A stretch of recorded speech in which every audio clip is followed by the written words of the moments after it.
Hello बच्चों, first year. उस दिन हम त्रिकोणमितीय समीकरण और सर्वसमीकरण के बारे में बात कर रहे थे। और त्रिकोणमितीय समीकरण में मैंने बताया कि जितने भी त्रिकोणमितीय समीकरण हैं वो थीटा के एक मान के लिए नहीं और बहुत सारे उसके हल होंगे। और थीटा का व्यापक हल निकालने के लिए हमें उसका आवर्तनांक देखना होगा। आवर्तनांक बताया था, कुछ पदों का आवर्तनांक पाई होता है, कुछ का 2 पाई। जैसे साइन थीटा के लिए आवर्तनांक 2 पाई है, कॉस थीटा के लिए 2 पाई, टैन थीटा का आवर्तनांक पाई है। यानी अगर वो समीकरण थीटा के लिए सत्य है तो 2 पाई प्लस थीटा के लिए भी होगा और 4 पाई प्लस थीटा के लिए भी होगा।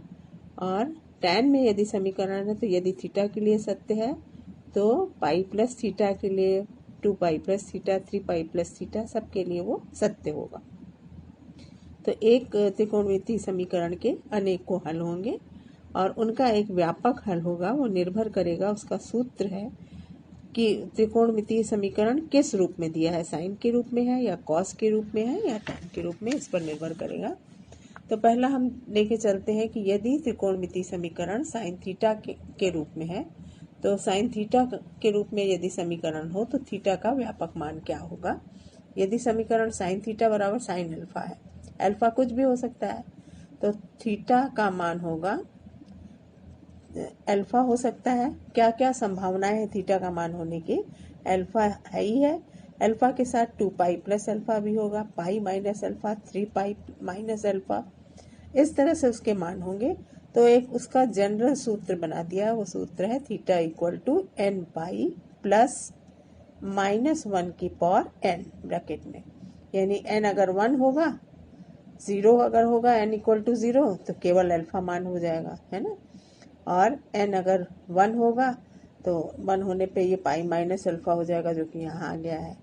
2 होगा तो 2 पाई प्लस अल्फा आएगा, 3 होगा तो 3 पाई माइनस अल्फा आ जाएगा। ये सारे मान को सत्य करने वाला ये सूत्र बन गया। तो अगर कोई समीकरण साइन के रूप में है तो थीटा का व्यापक मान हम लिखेंगे एन पाई प्लस -1 की पावर एन और अल्फा। जैसे अभी उदाहरण इसका देख करके बताएंगे। कॉस थीटा के मान में जब समीकरण है कॉस थीटा के रूप में, तो कॉस थीटा बराबर कॉस अल्फा होने पे theta is equal to alpha यदि सत्य है तो 2 पाई प्लस अल्फा के लिए भी समीकरण सत्य होगा।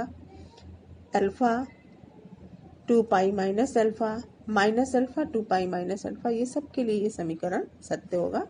तो एक व्यापक मान बन गया theta is equal to 2n pi plus minus alpha. तो यदि 0 हो गया तो अल्फा हो गया, अल्फा माइनस अल्फा दोनों सत्य होगा। 1 हो गया तो ये n इक्वल टू 1 होने पे 2 pi plus alpha, 2 pi minus alpha, ये सभी को ये समीकरण संतुष्ट करेगा। तो ये व्यापक मान का एक सूत्र हो गया। यदि tan थीटा के रूप में समीकरण है तो उसका आवर्तनांक पाई होता है। तो यदि tan theta is equal to tan alpha है तो थीटा बराबर अल्फा तो होगा ही, उसके अलावा 2 pi plus alpha, 4 pi plus alpha, pi plus alpha, 3 pi plus alpha, ये सब के लिए सत्य होगा।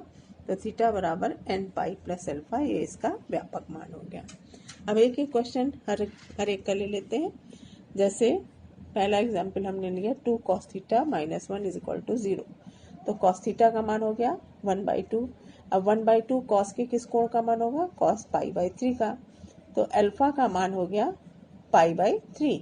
तो केवल पाई/3 के लिए सत्य न होकर के, चूंकि ये कॉस में समीकरण है, इसलिए इसका व्यापक मान होगा theta is equal to 2n pi plus minus pi. ठीक है। तो थीटा में जब समीकरण होगा तो इसी तरह से हल करेंगे। Sine theta is equal to √3/2, ये साइन थीटा में समीकरण है। तो ये कौन सा कोण हो गया? ये पाई/3, तो साइन पाई/3। थीटा साइन में जब समीकरण हो तो उसका व्यापक हल है theta is equal to n pi plus -1 की पावर n, अल्फा की जगह उसका मान पाई/3 हमने सब्स्टिट्यूट कर दिया। अब tan में एक समीकरण ले लेते हैं √3, tan theta is equal to 1, तो tan theta is equal to 1/√3। तो थीटा इज इक्वल टू पाई/6। तो थीटा यहाँ पे हो गया व्यापक मान n पाई प्लस पाई/6। वहाँ कॉस में 2n पाई प्लस माइनस था, यहाँ केवल n पाई प्लस पाई/6 ये थीटा का मान होगा। तो अभी हमने ये देख लिया कि अगर हमें समीकरण 3 त्रिकोणमितीय अनुपात में दिए हैं, अगर सेक कॉसिक में है तो उसको हम सर्वसमीका लगा करके इन्हीं साइन कॉस टैन में चेंज कर लेंगे, यह सूत्र लगा करके चेंज कर लेंगे। एक्सरसाइज 4A हमारी हरस्वरूप शर्मा की है, वो हम अभी फोटो करके आपको भेज देंगे। उसके क्वेश्चंस लगाइए और त्रिकोणमितीय समीकरण के हल को आप करिए, प्रैक्टिस करिए क्वेश्चंस की। जो भी किताब आपके पास है उसमें से त्रिकोणमितीय समीकरण चैप्टर निकालिए, जो भी क्वेश्चन है उसको लगाइए और करिए, और हम भेज देना है। वैसे तो उतना करने के अलावा आप अतिरिक्त और कर सकते हैं। Thank you.